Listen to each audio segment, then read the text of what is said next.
And we are live. Good morning, Gayborhood. Good morning. We're back here to once again give you the news from our queer perspective. And we have some new articles this week. Let's start with. Introduce yourself. Oh, my name is Mo Russell. And I'm Tyro VA. You know, we're still getting used to this. So, in some of our latest news, there's a healthcare disaster. I don't know if you've noticed, but there's a healthcare disaster. I have noticed.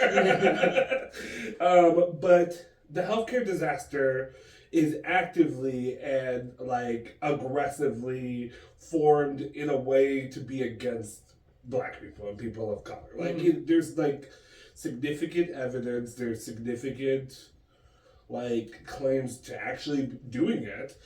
Specifically, we found an article about scientific evidence. A YouTube video we watched about Frederick Lewis Hoffman. He was a scientific writer, yucky, who wrote multitudes of different points about how Black people are inferior. Black people are less than, or made differently.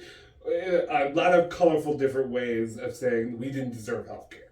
He took science and he misused it to gather different points and put them together to make his point of this atrocity and claimed it was scientific. Yeah.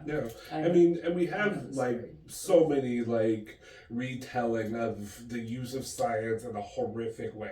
We have the Holocaust. We have several significant bits of proof that this is a really toxic and dangerous behavior and mindset.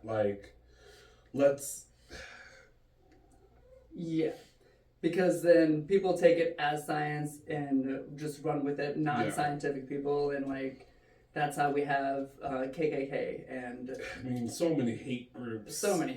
And sometimes I really have to rationalize because it's not... that's going to be hard to say. It's not their fault.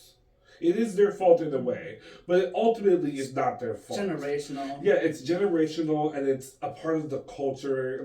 The fact that renowned, paid, well-respected scientists can create this narrative, and it can be continued to this day. Specifically, a 2009 study by the Harvard medical researchers found that, specifically, just in general, 4,500 Americans die every year as a direct result of not having health care. And, how many of those people were brown? Probably a lot. Yeah. You know? Unproportionally, yeah. And that's really the main point of what this article is. It talks about, the disproportionate amount of not only healthcare concerns that are affected by people of color, brown people, Black people, but then to have the healthcare system not support them. That's really the ultimate kick in the side of making these people not exist anymore. Right. Check out the ratio of Black pregnant women who die in hospitals rather than white pregnant women who die in hospitals, and it's interesting. Well, and to make that real, when I was growing up, it was known that you don't go to the hospital unless you're literally bleeding and dying. Right. You'll be fine. Just put a Band-Aid on it, maybe walk it off. We have lots of home remedies, and this was because we couldn't get the care we needed. I remember going to the hospital with my mom, and she was a diabetic, so she would have memory issues. So not only did they tell her that she had to fast, so not only is she clearly having a diabetic shock because she hasn't eaten, but they're asking her questions when's your birthday? And I'm do you not have that on your chart? Can you not see that she's having she can barely keep her eyes straight? She's clearly having a diabetic shock. You're the professional here. Focus on that part, right? Can we make sure we get through this so we can get her some food or something?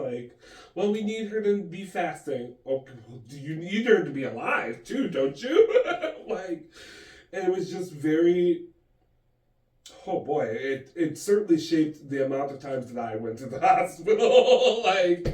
And I'm confident that I'm not the only story like that, and I'm not the worst story like that. Yeah. Too common. Yeah.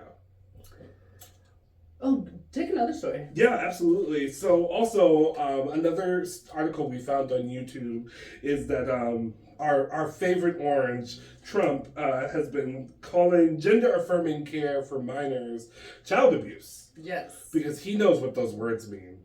Right. Oh, man. He knows what any of those words in that sentence mean. Oh, boy. Child abuse. Oh. Can we talk about the amount of child abuse and abusers who have gone unchecked by law? Like, if we're really going to open that can of worms. But, gender-affirming care, that's where we're going to start. I mean, all those words, gender-affirming care. What the hell? That's good stuff. Like... I think the problem a lot of cis hetero people just really are failing to see is they think that gender affirming means taking people out of the gender that they're assigned. They think that it's changing people, but that's not specifically the case. It doesn't have to be, how do I say this in a way? It doesn't have to be that. It could also just be, what do you want your pronouns to be? What do you want your name to be? What do you want to wear? What do you want to wear? Giving kids agency, because, again, going back to the touchstone of last time, why are you grooming your children to be exactly the way you think that they should be? Right. Shouldn't your children be guiding you in the way that they should want to be? Yeah. Is that not, the goal? And none of this is surgical when it comes to kids, unless it's an emergency or some sort of situation like that. It is all just wearing what you want, doing. Y'all have been saying that you want to be able to tell your kids, raise your kids the way you want. Why are you so mad that these parents are raising their kids in an effective way that they choose? And you're calling it child abuse, but we know that there's way more egregious way too many long cases and stories of child abuse. Hi, hello, me also being one. And the agencies and the groups that are supposed to help, they're not funded, they're not good, they're corrupt. There's something going on. And it just feels like you could be using your energy, your privilege, to making that better specifically. Exactly. Yeah. Instead of attacking something that literally has no merit in attacking. I agree. Other than harming trans people. Other than that. Can't forget that. That actually will make me jump to this story. A lesbian in Oklahoma City lost her child to her sperm donor. Essentially, a quick telling of it is Chris Williams and Rebecca Wilson, the lesbians, were married in 2019. Wilson gave birth to a boy that August, and the couple separated in 2021. Rebecca then moved in with the child's sperm donor, taking the boy with her, and prompting Chris Williams to petition for custody. And when she did that, the judge ruled against it and said that the laws, the state parentage law predates the same-sex marriage law, and so she denied it. Maybe I don't understand law enough to not understand why we were playing, this law is too old for us to care. I thought it went sequential. I thought we fixed that a long time ago. Somebody explained that to me in the comments if you'd like. But nevertheless, yuck. Yeah. Yeah. I mean, the whole situation is messy. But for the judge to vote that way is My main concern, and should be the judge's concern, is this child's life. This child's life has dramatically changed in the last couple of years. Mm-hmm. And is this a better situation for them? How connected and tied are they with their current parents? Are their current, at least give them like part custody, like something like Right. was there no wiggle room in the way that the law worked? And if there was not, why not like use your ability as the judge to like push for that? Like I feel like, again, I don't know enough, so I'm just gonna express my feelings here. I want to preference that. I feel like judges should be able to do more in this situation. Like, aren't you the arbiter of the law? I feel like they took advantage of a loophole. Yeah. By saying like, oh, well, this other law is so much older than this law, so it's going to, like, I don't even know. When like, both work together somehow? Mm-hmm. Like, when I first took like some classes in school, like I remember us talking about law in this way. Police are the enforcement of the law. Lawyers are the voice of the law. Judges are the arbiters of the law. Essentially, police are the ones who get to say, this is the law, and I'm going to get you for that. We see how well that works. And lawyers are the ones who say, I know the law, and I'm going to speak its accuracy and its weight in this situation. Mm-hmm. We see how well that works. And judges are the ones who evaluate, again, knowing the law, and evaluate the situation and arbitrate how the law should impact this situation. And it just feels like, specifically in this case, those things didn't happen. Right. Like, I don't know. It seems weird that we're just like, well, it's too old, sorry. Yeah, I mean, to go in a little bit more into detail about their story, they found Vaughn, the sperm donor, who had a boyfriend at the time. Oh, messy boots. Yeah, through the website known Donor Registry, they connected with themselves on Facebook. And in 2018, Rebecca and him entered the known sperm donor agreement. So they had papers signed. Yeah. And then in the end of 2021, Vaughn moved to Oklahoma City and began spending time with the boy. They wanted him to be a dunkle. The following month, Rebecca left the couple's shared home, taking their son, moved in with Vaughn, and since then have had their own child. So I don't want to comment on the messiness of that. I'll say messy. Right. That's the extent, because we don't know their situation. We don't know what was happening. All of the sexual orientation, jumping around, they all could be bi. Or gender is fluid and identity is fluid. It's mainly the judge's thing that I'm complaining about. Like, their personal life is none of our business, ultimately. But again, this child's livelihood is at stake right now. Like that's what I want us to be making a decision based off of. Like, I hate saying this, but I don't ultimately care what happens in their relationship. But when a child gets involved, like, we need someone to arbitrate and like get in there and help make that work. Right. Well, now there's two children as well, and so maybe it's a happy family over there. And that's the best we can hope, honestly, in this situation. It just sucks all around. Yeah. It says a lot for the way our laws work too, for like potential like future people who want to have. And that's the worry. That is the worry in the end, because of what the judge has done. I've heard of cases like this before too, in heterosexual relationships where the donor didn't want to give up the kid, like a lot of in vitro pregnancies. Legally blonde. Yeah, right. Where the donor didn't want to give up the kid, and it became this whole big old thing, and it's like, oh my god, like, and like, there's a part of me that's like, oh my god, figure it out, but also like, I get it, like, this is a touchy subject, and it's never going to be clean and easy, right, for a lot of people. But it would suck. That's why we have laws and paperwork to help make that clean and easy. Yeah, but it would suck if same-sex couples were treated differently than hetero. But at least, like I said, at least I know that there are heterosexual. There's an issue in general with this specific subject matter. So the whole thing needs to be figured out. Yeah, right. Go for another two. Yeah, sure, absolutely. So we also have a case. There's a new movie. Ooh, a new queer focused movie, written by Sam H. Freeman and Nung Kun Ping. I'm probably pronouncing that wrong. I'm super sorry, but I'm not super good at pronunciation. This will all be in the description, so please feel free to correct me in that. I openly encourage that.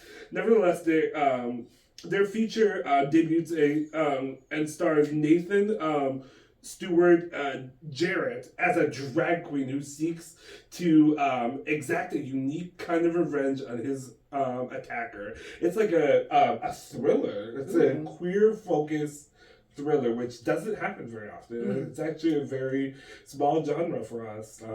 We're often the ones just being killed by, straight people. Whoops. Yeah. I hope it's not like a mental disorder where he himself is his own attacker. Like let's dive away from that. I know. Yeah. But as far as I can see, it looks like a really interesting queer-focused, drag-focused, which is again an understream, undercurrent concept being brought into the highlights of culture. It's a really good move for the queer culture. That's really what I'm telling this story about. Hopefully it's good. Maybe if you like thrillers, not me, maybe check it out, see if it's good. The film, I don't think I got the name. Whoops. But I'll definitely put that in the descriptions. Yeah, I'm excited to hear about it. Yeah, definitely. Go for another one. You have two more. You have double more than me. Yeah, definitely. Well, my next story, before we move on to global, is the military veterans being kicked out. Oh, yeah, we have. Actually, that's a similar one. Yes. No, it isn't. You tell me. Yes. So basically, what's happening is we all know about, or if you don't know, don't ask, don't tell was a ruling in the military courts, basically saying that we won't ask if you're queer, but don't make it obvious. Yeah. And for some of us, it's obvious. And actually, it became really dangerous for people who weren't queer either, because if they wanted you out, they would be like, an excuse. Oh, is that person standing with their hand on their hip? Or do they have an effeminate voice? Or whatever it was. And you need a chance to discriminate. It'd be called, witch hunt, essentially. Specifically, that has been repealed. We've gotten to a point where there's queer people in the military. Yeah, that was 2011, it got repealed. I think in 93 is when it started through Bill Clinton. Go Clinton.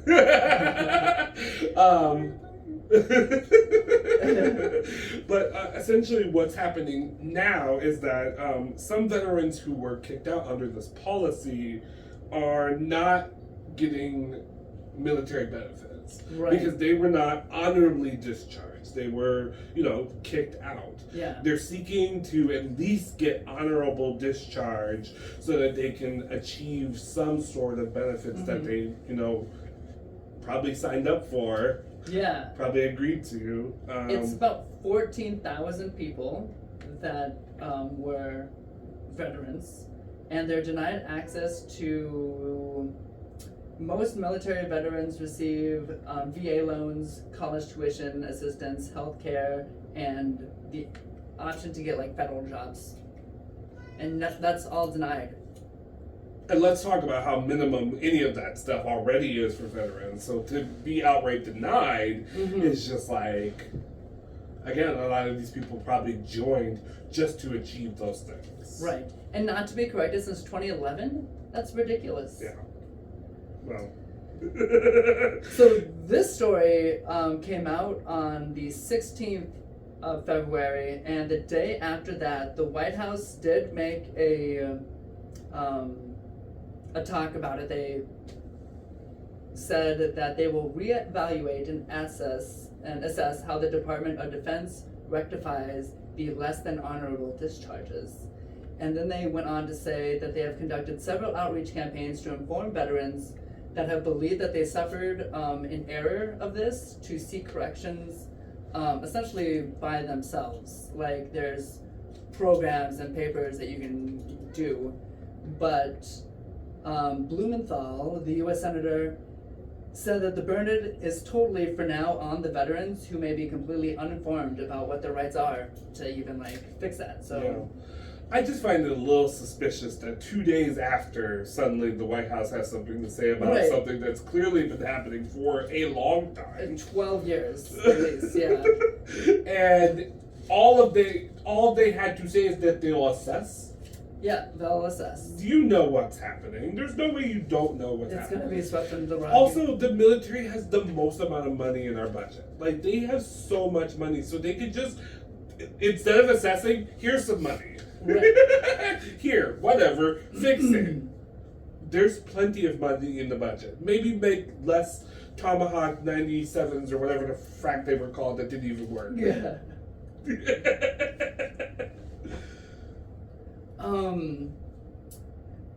Piggybacking off of another story we told last time, with the drag performers that are, one of the legislation that's coming up into Minnesota is a drag illegalness.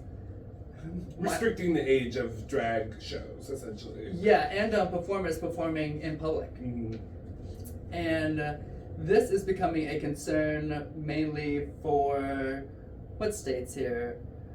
Arizona, Arkansas, Idaho, Kansas, Minnesota, Missouri, Montana, Nebraska, North Dakota, Oklahoma, South Carolina, Tennessee, Texas, and West Virginia. So essentially the whole of the Midwest going into the South. Yep, and the concern is that during Pride, as these legislations go through, there might be a lot of like people being arrested just right off stages on Pride. Oh, honey. Or in like the parade or something. Remember when I said put your metal armor back on? Yeah. I genuinely meant that like we need to be ready to be galvanized for this Pride. Yeah. I mean, and I don't, it's hard to be like, because there's no condoning of violence, but drag queens are one of the backbones of the whole queer community. Yeah, and we gotta protect ourselves.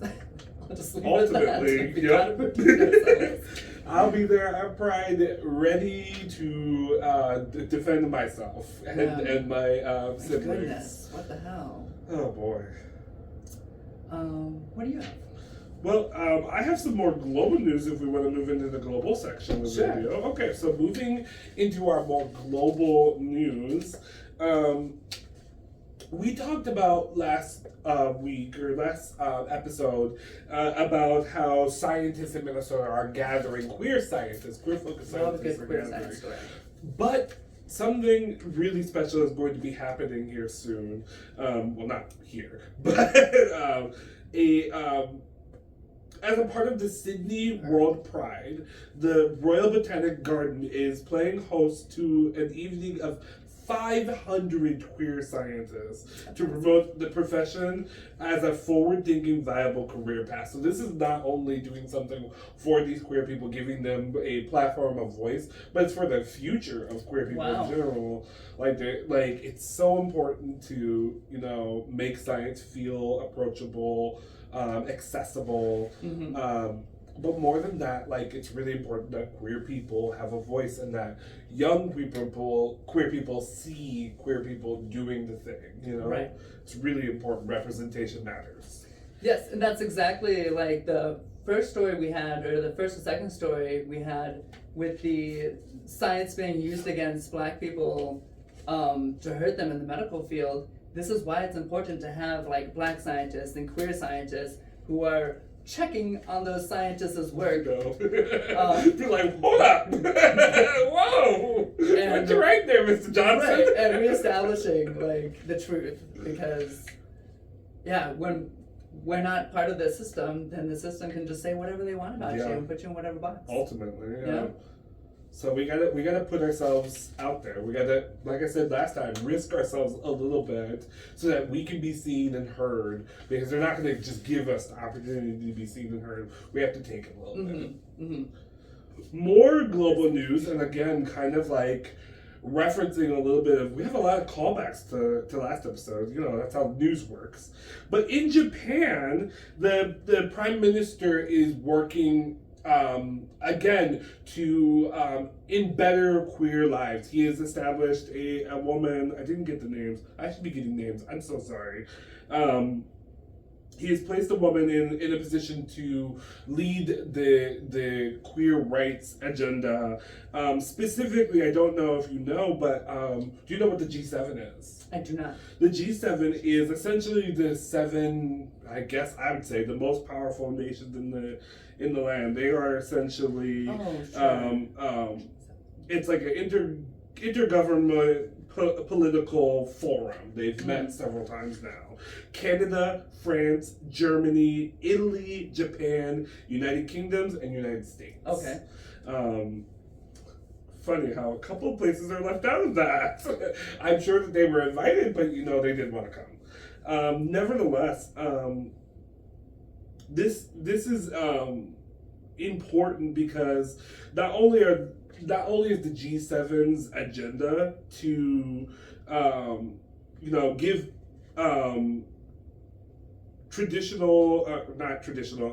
better roles to women, better healthcare, better. There's a little bit of family values. There's language to be to had in this, as all things for queer focus. But nevertheless, they're the only nation in the G7 that doesn't allow same-sex marriage. So again, Canada, France, Germany, Italy, United Kingdom, United States, all fully legal in the entire country. And Japan's the only one not there yet.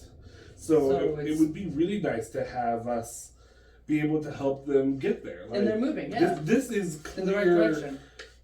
I said it last time, there's a clear agenda being moved forward. Queer people are being willing to speak out and say, we are here, we are queer, and we need to be heard and seen. So that's awesome. That's really encouraging. Yeah, that's amazing. Last but not least on my global news, recently a Czech soccer player came out. Oh, I did hear something about that. Yeah, his name is Jakub Janko. I got his name. Representation. Yeah, especially for Czech, where it's very illegal.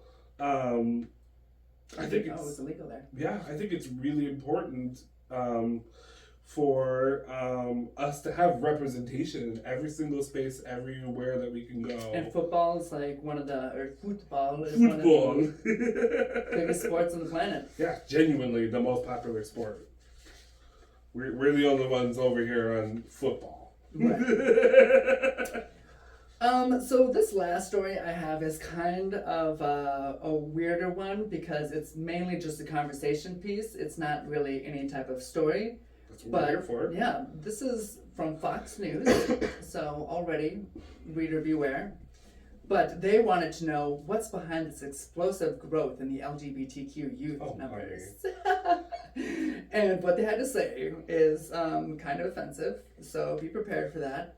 But let's hear from our own people first. We had, where are they? Well, first off, in February 17th of 2022, the Gallup releases the results of its survey of 12,000 people asking Americans how they identify. And in March 31st of 2022, the CDC released their results of something similar, and they both found that the numbers have basically doubled since then. And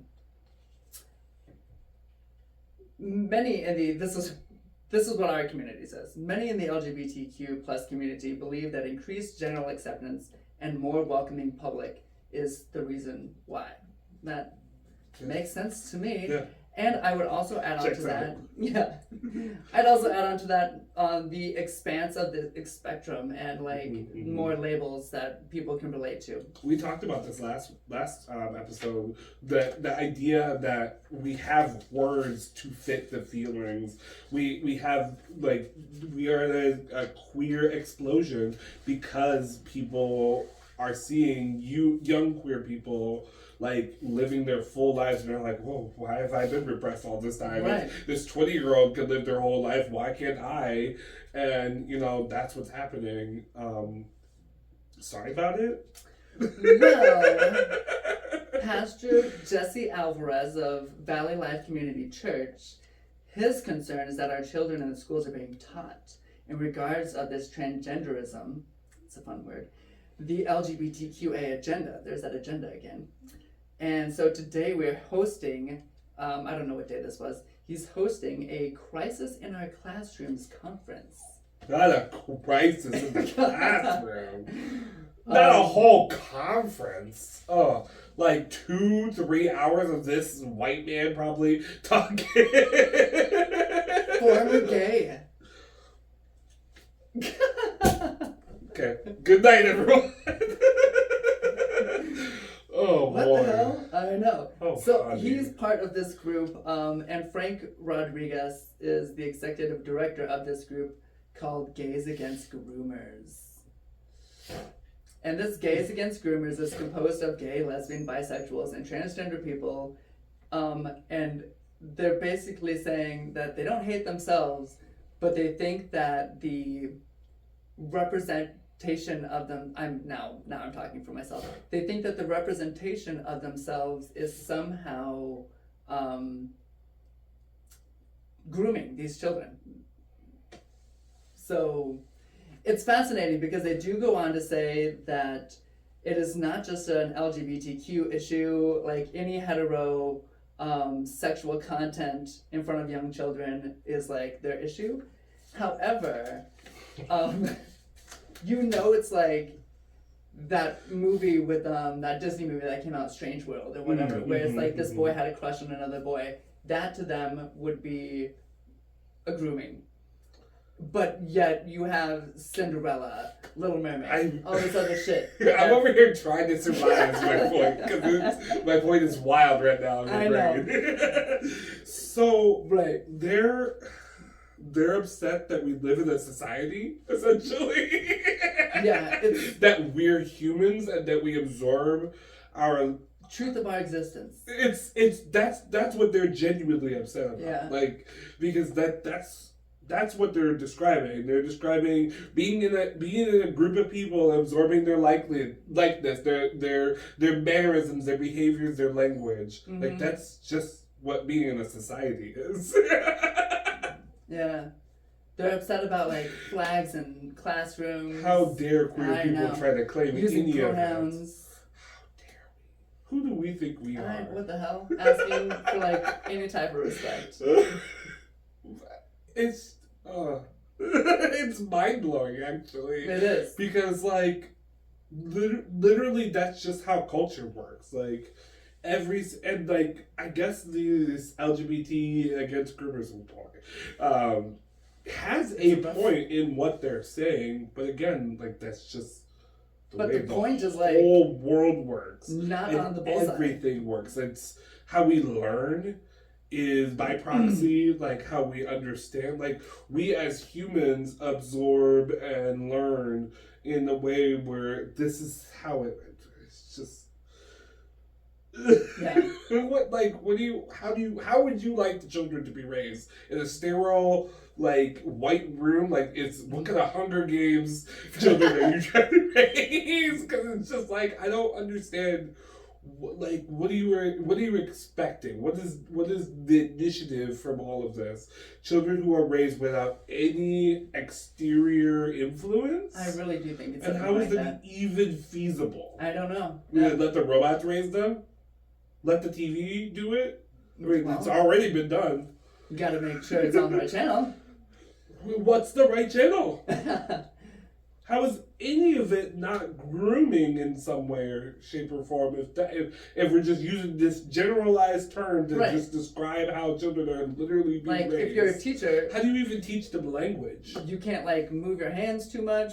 Like, what are the things that you can't do? How do they learn? What is the grooming identified as? Since y'all know so much, tell us. Is this grooming? Like, too much wrist action? You tell us, how do we start? Because clearly... we're not going to get anywhere if we're just going. Meanwhile, though, this is the joke about Fox News right now, is that they got some, I was not planning on telling this part of the news, but they got some emails released that because they're in some sort of court thing that they needed to get these emails, and the emails are from broadcasters to other broadcasters. Ooh. And they are just bashing on Trump, they're bashing on the Republican Party, they don't believe anything they're saying. and they're just like But reading they're scripts. your friends. They're the ones who pay your paychecks. Isn't that interesting? Like, Wild. what they're saying in front of you is not what they're saying behind you. Well, we know this about like news correspondents who work for Fox, that they have to live a dual life to where they have believe one thing and then say and spit out vileness every few freaking minutes that they get a chance to. Like, that's just the way being in that kind of space works. They've been groomed to be that way. But like, but because they'll sit there and say their opinion, but it's not really their opinion. I just feel like that, and like that's what we have to like remind ourselves, is that every tactic they use is the same thing that comes out of their idiot mouths. Like, it's. But in the end, it does make sense, because if all they care about is money, then they'll say anything to keep that paycheck. Yeah, ultimately. Yeah. Like, they'll make anybody the enemy, as long as at the end of the day their paychecks stay the way they are. It's that weird personality trait. Yeah. It's, oh boy. Gosh, that's a great way to end the episode, I think, because now I'm hot. Yeah. I have a lot of feelings. Yeah. Because genuinely, like, how do you teach anyone without influencing them in any small way? And we don't even know, like... Favorite teachers would have just be gone. There's genuinely no uniqueness or eccentricness. Like, every teacher that I've had that ever helped groom me to be the person I am. Is that a bad thing? I feel like we need to talk about the term grooming, because it used to be a term meant for like a more pedophile style. That's how they're using it, though. Yeah, they're using it in this more generalized term, but also still using it in that advantage. The term was more used for adults who would find younger people and influence them in a way so that they can, when they became of age, or sometimes not, yikes, they could make them a partner in normalize a sexual relationship. Yeah. Help guide them in a way to where they're the perfect partner. It's very toxic mindset. It is just, as per usual, they want to use this word and align it with this more generalized meaning of expanding someone's lifestyle choices, which is just like literally how you do anything with anyone. Right. Like, you can't even be friends with someone without changing their life in a small way or a large way. Like, it's just not possible. Yeah. So maybe we need to maybe find new terms once again, as per usual. But you do see all the attacks this is coming on. Like, this is getting drag queens out of the classroom. This is getting the flags out of the classroom. This is no longer talking about pronouns. We're gonna consider LGBT people groomers. It's just all these random different fronts, and it's rough. Yeah.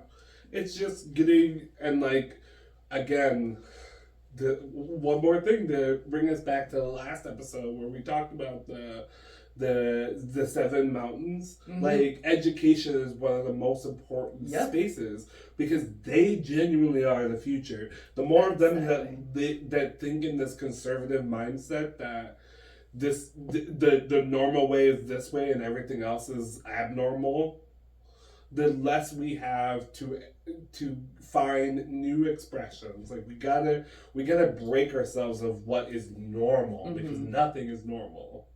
Like, there is no normality. It's all just a constant flux. Like, of experience. We live in a constant flux. So yeah. Thank goodness for the internet. Hopefully it will always be free. Yeah, hopefully. But in that regard, thank you for joining us. Yeah, this is Tyro VA. This is Mo Russell. Signing We'll off. see you next time.